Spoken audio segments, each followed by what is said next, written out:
There's a type of person who hears party this weekend and immediately starts planning their excuse, not because they're depressed, not because they have social anxiety, but because they genuinely rather be alone.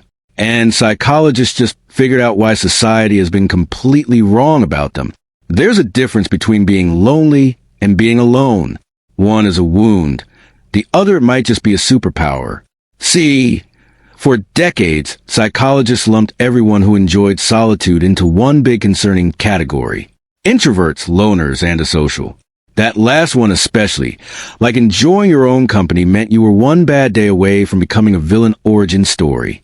But then something fascinating happened in the research.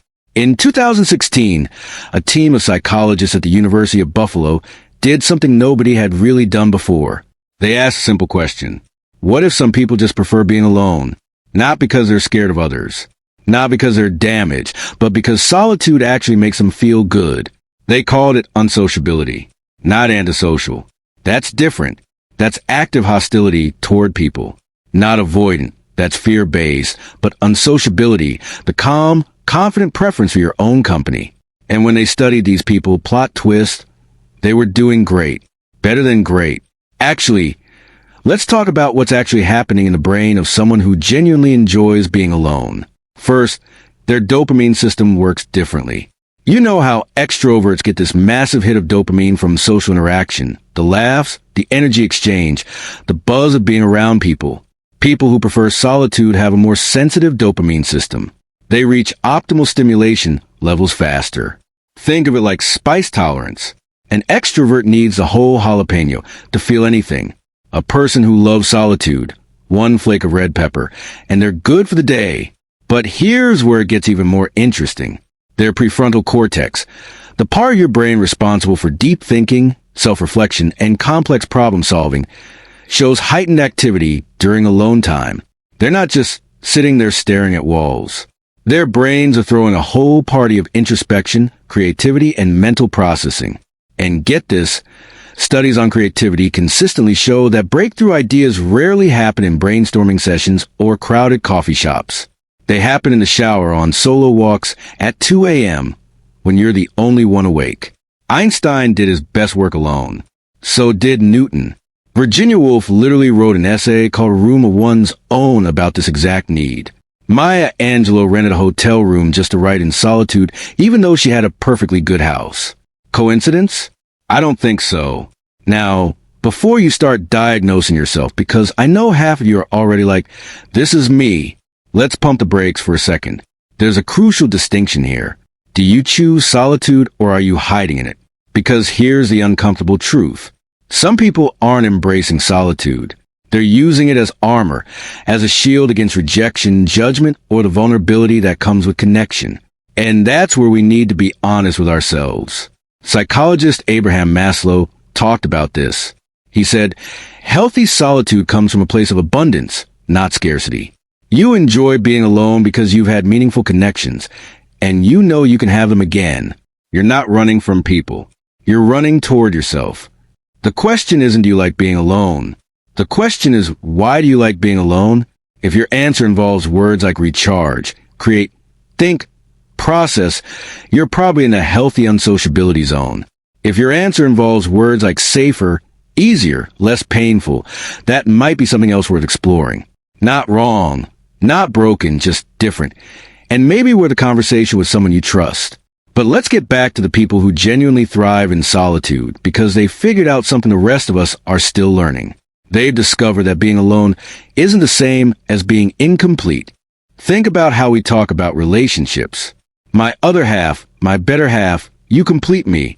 We built this entire narrative that humans are like broken Lego pieces, just desperately searching for our matching brick. But people who enjoy solitude, they've looked at that narrative and said, actually, I'm a whole set already. And here's what's fascinating. This isn't arrogance. It's self-awareness. Research from Dr. Bella DiPaolo at UC Santa Barbara found that single people who embrace solitude often have stronger connections with friends, family, and community than their couple counterparts. Because they're not trying to get all their needs met by one person. They're not clinging. They're choosing. They understand something crucial. The quality of your alone time directly impacts the quality of your social time. When you're recharged, centered, and clear-headed from solitude, you actually show up better in relationships. You're not depleted. You're not resentful. You're not looking for someone else to fix the emptiness. You're bringing your whole self to the table because you've spent time at your own table first. There's power in that. Here's something that'll blow your mind. In Japan, there's a word for this. Hitori, alone time. And it's not just accepted, it's celebrated. There are restaurants with solo seating booths designed specifically for one person. Movie theaters with single seats that don't make you feel like the odd one out. Entire cultural practices built around the idea that sometimes you just need to exist with yourself. They've even got solo karaoke booths. Think about that. They've made singing alone in a soundproof box a legitimate social activity. Meanwhile, in the West, we're still asking people, why are you eating alone? Like, it's a confession at a support group. Wild.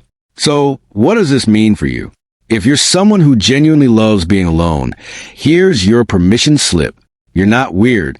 You're not broken. Your brain is literally wired to find restoration in solitude. And that's not just okay, it's valuable. The world needs people who can sit with themselves, who can think deeply without constant stimulation, who know the difference between connection and codependency. In our age of constant connectivity, where everyone's expected to respond immediately and always be available, the ability to genuinely enjoy your own company might be the most countercultural thing you can do. But make sure you're not confusing preference with self-pee protection. Check in with yourself honestly. Can you connect when you wanna? Do you have people you trust? Are you running to solitude or from connection? Because the healthiest relationship with being alone is one where the choice, not a defense. The next time someone asks you why you're always alone, or why you can let those plans, or why you'd rather stay home with a book than go to that party, you can tell them about dopamine sensitivity, about prefrontal cortex activation, about Hitori and Einstein, and the entire body research showing that solitude isn't social failure. It's often social intelligence. Or you can just smile and say, because I like myself, that usually end the conversation pretty quickly. And honestly, that's the whole point. If this video just explained habits you'll never been able to explain yourself, don't scroll. The videos on screen are direct follow-ups breaking down why you recharge the way you do and why certain routines feel necessary. The other explains how your brain processes stimulation and how that shapes your daily behavior. They're not random. They answer the questions this video probably just raised. I'll see you there. Please subscribe and press the bell icon.